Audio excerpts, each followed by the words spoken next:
Hi everyone, so today's video is going to be a third year writing degree wrap up. So if you didn't know, I just finished up my third year in my Bachelor of Arts in Creative Writing, and I will link the videos I made in first and second year in the description if you'd like to kind of check out what little Rachel learned. So 20-year-old Rachel's going to take over for this video, and I'm actually going to be doing something a little bit different. So the last couple of videos, I've just gone through like 5 bullet points that I kind of expand on and some ideas and things that I've learned. But this time around, I thought it'd be more useful to answer your questions. And also because the further I get into my degree, the more abstract the things I learn become. The first question is, do you find that your writing craft has improved since you began studying creative writing? So the answer is yes, but I do want to demystify a couple of things about creative writing degree. So mine is a 4-year program. I am Canadian, so I go to a Canadian school. I certainly have gotten better since I started studying creative writing in 2019, but of course it's 2022 now, so a lot of that is just because of my own practice. With arts degrees in general, I think it's important to note that if you are an artist, you'll likely improve outside of your studying time. So like in the summer, for example, or outside of class, because you're already a practicing artist. So I like to think of it as I get better at writing because I write a lot, not necessarily because of my degree. My degree so happens to reinforce other things in my craft, like critiquing particularly, that I get better at, of course, because I do it on a weekly basis. I feel like my grasp on craft and sort of understanding kind of technical or more complicated elements of craft has skyrocketed since I started my degree. I remember back in high school, I didn't really understand how to write well. And of course, that's going to be quite subjective. But regardless, I didn't really understand how to do that for a sustained project. And like I mentioned, I do think I've gotten way better at critique. Like this year in particular kicked my butt because I took 4 workshops, 2 in first semester and 2 in second. And dude, it literally knocked the wind out of me, but I think I got much, much better at critiquing because of it. And because I'm a better critiquer, I also think I'm a better teacher, and that obviously helps for this YouTube channel. Now, in terms of the improvement of the prose, because I think when people ask, do you think you improved? They're asking, did your prose improve on a line level? I don't think so. I feel like I entered my program at sort of a stage where I was almost cooked. And at this point, I feel like I have grasped my style to the point where I feel more fully cooked. And of course, I'm young. I'm only 20. I can't say that the way that I'm writing right now is the best I will ever write. I don't think so. What I mean is that the improvement doesn't necessarily come on a line level. It's more beneath the surface, a little bit more insidious. The second question is, do you feel like you've gotten more recognition/opportunities because of your degree? I don't know, actually. I was going to say yes because, I don't know, I started publishing when I was in university, but I think I would have done that anyway. But, you know, there were some great TAs when I was in first year, I'll never forget, who were extremely encouraging when I'd go to office hours and I'd show them my work and they'd be like, this is really good. I remember one of my TAs told me after office hours, like, don't stop writing. Like, basically, I really want to see you do big things. And that meant a lot to me. I was only 18. And, you know, when somebody who's also a student, but who knows more than you, who's teaching you, has taken on the role of almost a mentor, tells you that, like, that means a lot, especially I was very young. I was relatively confident when I started my degree because I'd been writing for 6 years at that point,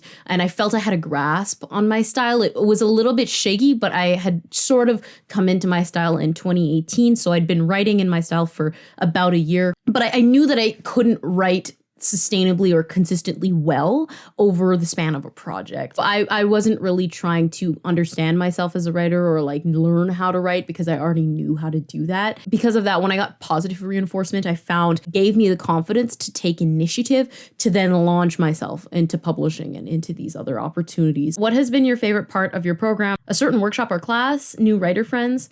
So if you didn't know, I have a twin sister. I'm an identical twin. My favorite thing about my writing degree is that I get to do it with my sister. She does the podcast with me. She's been on my channel a couple of times. Her name is Sarah. I just love getting to spend so much time with her talking about something that we both love. I wouldn't be doing this without her. I knew that the condition of, do I want to study writing? The answer is no if I'm not doing it with her because it's our experience. Next question. What do you do when you receive feedback you don't agree with? Usually I ignore it. I read it and I'm like, okay, that's fine.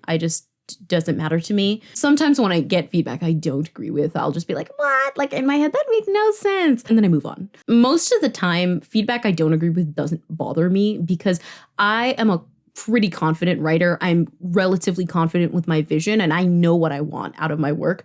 And because I know what I want, I'm not gonna like get upset because somebody's saying something that doesn't align with my vision. I will either try to, recontextualize their feedback with my vision. Does it fit or does it not? If it doesn't fit, I don't use it. I prioritize my gut because I trust myself. Really, like my intuition is really important in terms of my writing process. I've talked about it on this channel.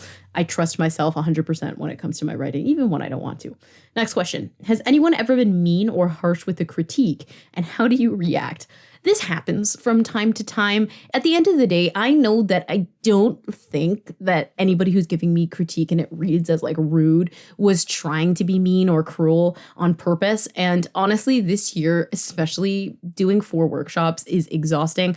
I give other students benefit of the doubt because, if they're giving me the feedback, that means a lot to me. I know that students are really busy and they might not have time to tweak every little phrasing to make it sound a little bit softer. After that, I try to see if I can see where they were coming from outside of the tone of the feedback. And if I like the feedback, I take it. If I don't take it. I've actually gotten a lot of very useful critique that might not have been phrased in the nicest way. Next question. What are the prospective careers? For me, I want to work in publishing. It's a career path that I'm already working on. I volunteer on 4 magazines. I'm going to be the editor-in-chief of my campus magazine next year. And I also did a mentorship program with BIPOC of Publishing in Canada, which is a fantastic mentorship program. Other things that I want to do, I'm going to continue doing this YouTube channel. I love content creation. I could do anything in social media. I also like working for myself because I am autistic. I like self-governing. I like working for my own vision. Next question. Are there any signs of a good or bad workshop or one that's not a good fit to look for before actually taking the workshop? So you can't actually control this when you're in school. So to answer from my experience, like I can't just choose a workshop because they only run 1 a year. So I could do that if I want to take a gamble, if I like the cohort better for the next year or whatever, or I like the prof better for the next year. But that means I'm also going to be extending my degree a year and I don't have the money for that. If you're doing this for like a personal workshop with your friends or it's independent of an institution like with a magazine or like another organization, I recommend taking a class or 2 if you can and see if you like the people. So good workshops are really dependent on the people. There's not one element that's going to make a workshop work for you because, tons of different people have different ways of approaching feedback and enjoying how feedback is given to them. So it's really going to depend. It's trial and error. Do you feel that you've learned things in your writing studies that you wouldn't have learned through self-study, such as Googling, discussion, writing communities, writing courses, etc.? Okay, so this is the gold question, money on this question. You can learn literally everything you learn on a writing degree by yourself. You do not need to get your degree in writing, and I'm not sure I necessarily recommend you do that, especially to my younger viewers. I get a lot of questions from teenagers asking me like, oh, should I do this? Like, should I study writing or whatever? And I don't blame you. I was 15 when I decided I wanted to study writing, and to make a big ass decision like that as a child that impacts your adult life, it's a lot of weight, honestly. I'm almost 21. I'm turning 21 in September. Perhaps 21-year-old Rachel, 20-year-old Rachel right now would not have made the same decision that 15-year-old Rachel made. But, let's talk about it. Why do people even study writing? I think a lot of people, and myself included originally, think that writing degrees are 40 writers, sitting in a lecture hall for 3 hours going over tips and like sharing tips and tricks with each other. Maybe even going over complicated craft terms that are only available within academia. But that's just not the case, not at least in my experience. And honestly, if you go to a different school and you've studied writing, let me know your experience. But I doubt that most of the writing degrees, like everywhere, is you sitting in a room and people are talking at you about like a technique on this and a technique on this. I rarely have classes like that. And if it is like a class that's more technique based, we don't even do lectures like that. It's a lot of process stuff instead. So to me, a writing degree equals time. The writing degree allows you to spend more time on your craft. I'm not necessarily drafting a lot during the year, which I'll get to in another question, but it allows me to just think about writing for 8 months of the year, essentially. It's hard for me to express this because I don't want it to sound, so if you're an instructor of mine who's watching this video or a classmate of mine who's watching this video, I don't want it to sound like I don't find any value in the people that I've learned from or the people that I've worked from, because of course I'm going to find value. I'm going to learn a lot. I think you can learn from like every situation, which is why I started this series on my channel. At the end of the day, what's helped me become a better writer is not my degree. It's my consistent practice. At this point, I've been writing for 8 years. I have written so much, probably 1 million words. The Fostered series alone is nearly 1 million words. So, that's not even including my other novels and my other short stories and my poems. So I have written hundreds of thousands of words in 8 years. And I write very consistently when I'm not in school. I write a couple of times a week. In general, most of my skills I've learned are self-taught. So I started writing and I got a grasp on my writing and kind of cooked in my writing before I went to school. I'd been, like I said, been writing for 6 years at that point. Look at my other hobbies. I've self-taught how to play guitar and photography and drawing and painting and a whole bunch of things. So you don't need a degree to teach you how to write. It's not necessarily going to just be, a how to do this, a how to do that. I don't think I've had a how-to class since first year, honestly, really, like where there was a huge emphasis on that. It's not like authortube, for example, like perhaps maybe with online writing content, people think that like writing lectures, at least, in my experience, people might think that writing lectures are like authortube tip videos, like the videos I post, like do this for your titles or do this. And then there's like 12 tips per lecture. That's not how the degree works. It's usually quite a like chill conversation, really. From what I've noticed, the undergrad writing degree, which I don't think there are that many of, it's mostly a master's thing. But anyway, the undergrad, from what I've learned, teaches you the process of how to become a writer. It like teaches you how to find your writing process. So I already had my writing process going into my degree. I already knew I was a pantser. I already knew what worked and what didn't work for me. There were a couple of mysteries, of course. I've developed those over time. I already knew how I liked my work critiqued and by whom and in what format, and how much of critique I needed, and if I needed extra conversation after. I already had a really good idea of who I was as a writer when I came into it. So how I kind of position my learning is not necessarily like, could I Google this tip on the internet? I look at my studies as, can I spend time working on a project and kind of developing like independently? If you want to be a writer, anybody can be a writer. You don't necessarily need to study it.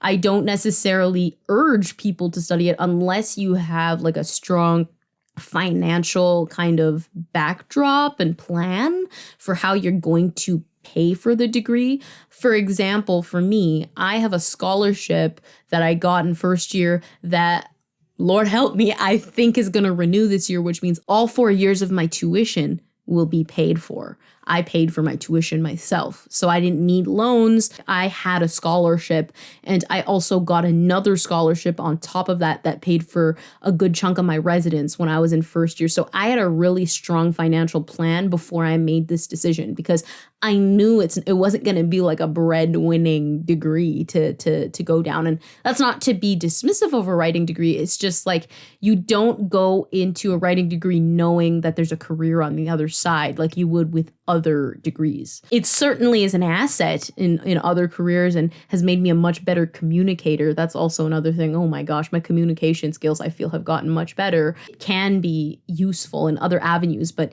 yeah, these are things that you can learn by yourself for sure. How do you manage to write as an autistic writer? Did your process change or stay the same?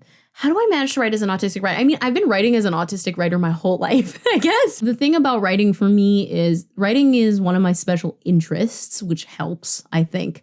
It also can be really detrimental if writing isn't working out for me, because when a special interest, I can't engage in my special interest, it can become distressing. But how I write now, like knowing that I'm autistic, it really recontextualized everything in terms of my writing, especially with the Fostered series, which you've heard me talk about it on this channel, is like 12 million books long, has 400 spin-offs. I've been writing it since I was 13. It's just a long time and a lot of books and a lot of energy, a lot of characters, a lot of different genres, a lot of age categories. What I've learned now is to not push away the things that I enjoy.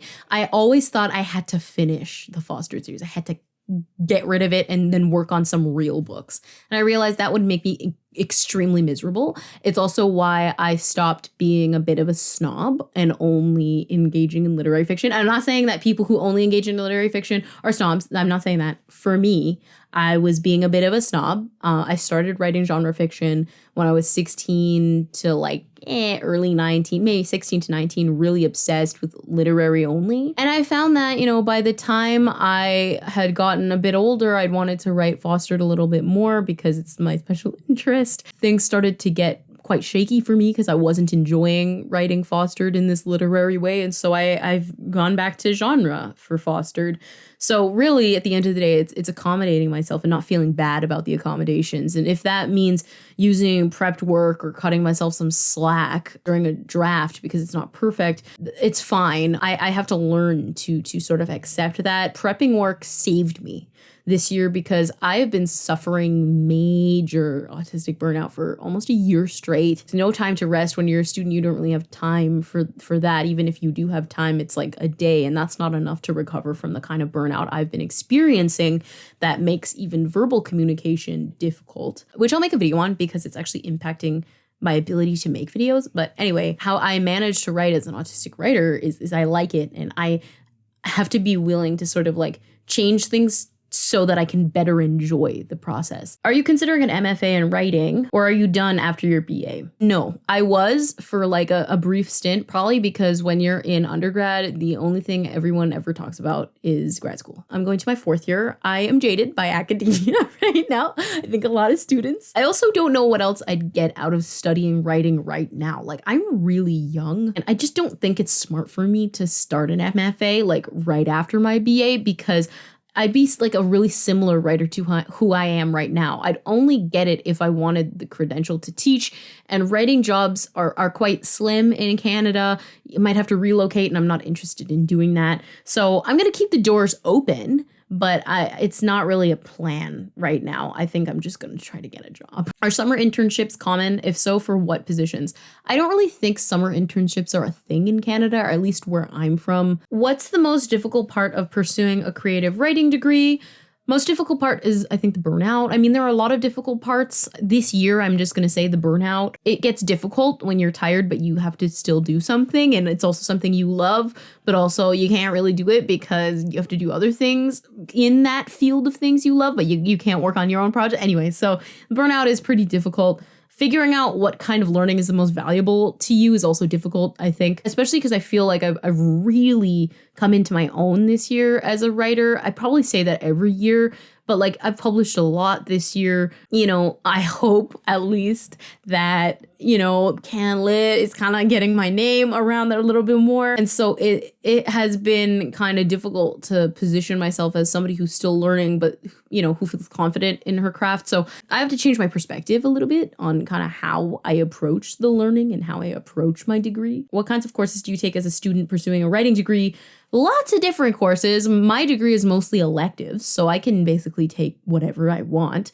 Workshops are the fewest classes you'll take. I don't love workshops, honestly. That's not saying I don't like the profs or the students, because I do. It's just the actual act of workshopping is not really for me, is what I learned this year, just to add to the what I learned for the What I Learned video. This year, I took only writing classes, which is not really common. I didn't do that last year. I've taken lots of English classes. English classes are probably the most that I've taken, even though I'm not a huge fan of English. If I'm not super curious about like certain topics, I might not necessarily feel engaged when I'm learning about them. Are there any aspects of your program you don't like? I'm just going to say the tiny classes where everyone has to fight to the death. to get into their workshops is just not fun, is stressful. You've mentioned your concentrations are fiction and poetry. Have you been able to take other classes such as creative nonfiction, screenwriting, TV writing, or playwriting? Yeah, totally. Tons of screenwriting classes. I think screen classes have the most electives at my program right now. I haven't necessarily written screenplays for these electives, which amen, because I am not good at writing screenplays. But, you know, I took a TV class recently, and I'll probably take some CNF classes. How has your life and writing changed since you started studying writing? I don't know if my life has changed from studying writing necessarily. I started publishing a lot. I created a career. That's not necessarily because of the degree, but it has been since I started studying writing. And I think my writing has gotten consistently better. But again, I think that's more because of my practice and not necessarily like the degree itself. It's kind of a combination of both, but really I credit that mostly to my own practice. And I learn other things that aren't like on a prose level from my writing degree, like how to be a better critiquer. I've learned that I really like editing. It's a huge passion of mine. I've been doing it since I was really, really young. Since I started writing, I've been a beta reader for tons and tons of people. Writing is really subjective. How can instructors grade you appropriately? Do they only focus on techniques, sticking to a plot structure, for example? Or do they grade based on what they liked, or both? I have never had to stick to a plot structure in one of my fiction classes, and I thank heaven for that, because I could not do that. I'm not an outliner. I could never. I don't know how instructors grade because I'm not an instructor, but I can assume that it'd be a combination of sort of like objective. Did you do XYZ craft element, you know, effectively? Is the piece creative? You know, is your craft down? Which class is known to be tough for students in your program? I don't know if there's a particular class, but I've heard, you know, workshops in general are tough because it's a ton of work outside of class. So the workshop itself is going to be like 3 hours. And if you're taking 2 workshops a week, you're doing 6 hours of workshops in class and then 4 to 8 critiquing outside for each class. At least that's how it was for me. It would range from like, you know, maybe 2 to 4 for poetry and then 4 to 8 for fiction. And so, of course, you know, double the amount of hours outside of the workshop. And most of your week is taken up by workshops, which can be tough in terms of like, you know, finding a balance. Last semester, I managed to give myself a day off, and which was my Friday. I never did work on Fridays for the whole semester. It was amazing. This last semester, I was unable to do that. I could not figure out the day that would work best for me to take a day off. So that can be tough when you don't get a break. Could you share some of the writing exercises you did in your classes? So the T is, in my program, we don't do writing exercises all that much. I think a lot of people think that you do. Again, like the whole go around the table and share tips and like kind of, you know, a PowerPoint of tips and exercises. We do maybe writing exercises on the first day of class because people obviously haven't handed anything in to workshop. But after that point, we don't do writing exercises. I've not done like writing exercises all that often. How does workshopping your classmates' work inspire you? And is there a particular piece of writing you just can't forget? So I can't talk about my classmates' writing for privacy reasons. There are so many great writers that I am excited to see, you know, what they do in the future. What's your favorite thing you've written for school this year? Phantom State wins. Phantom State is a short story. I documented the process of drafting the first draft.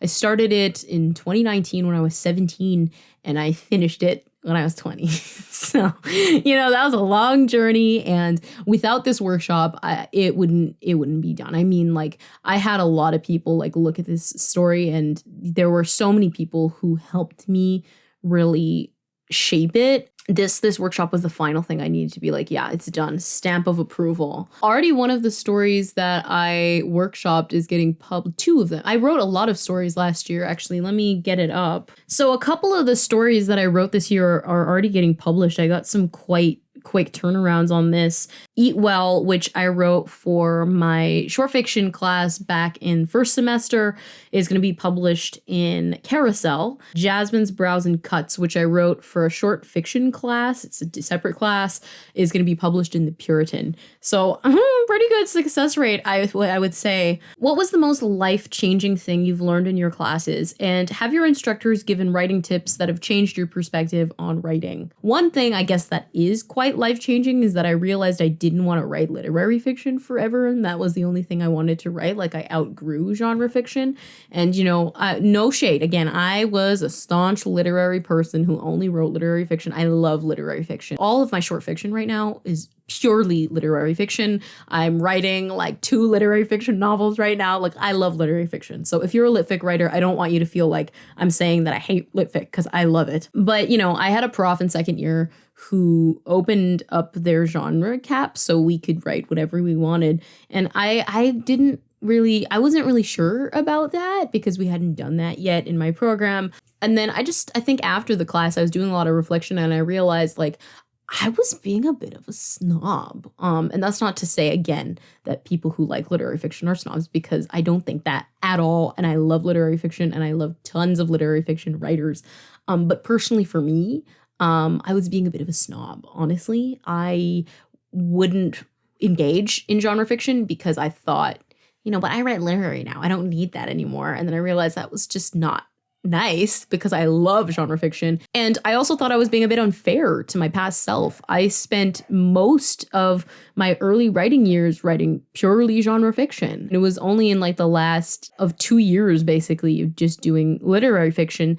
And I realized I wanted actually to incorporate the genre back again, which is what I've done with Seventh Virtue. So yeah, that was a big deal. And it's also made me a little confused on what I want out of my career, because I don't know if I yet have a process for writing literary fiction novels. I love literary fiction, short fiction, but I don't know. We'll have to see, because I really like the idea of going back to YA a little bit, going back to, genre, even if it's adult. I like the idea of being able to write multiple things now. And if I had told 17-year-old Rachel, who moved to school to start her first year, that, she would be surprised. She'd be floored, because I was very staunch in my snobbery back then. Does writing for class decrease your personal writing output? Absolutely. So I don't write my novels at all when I'm in school. Even when I try, I can't. I don't even do it. So for example, I was on a hot streak with Seventh Virtue. I started it in May,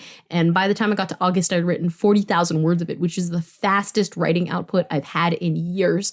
And then I started school in September, and I didn't write it at all. And I literally only recently started writing it again. I wrote like maybe 2,000 to 3,000 words, maybe 5,000 words max during the school. I don't even think that many, probably way less. Now that I'm out of school, it's back on. I'm writing them again. So I can really only write personally for me in the 4 months that I'm not in school. I just can't. Even when I really, really want to. Every single time I'm on like every day for like a week, I write Seventh Virtue. I'm like, this is amazing. I really want to continue doing this. And then it just gets taken away. I can't balance it. It's just not enough time.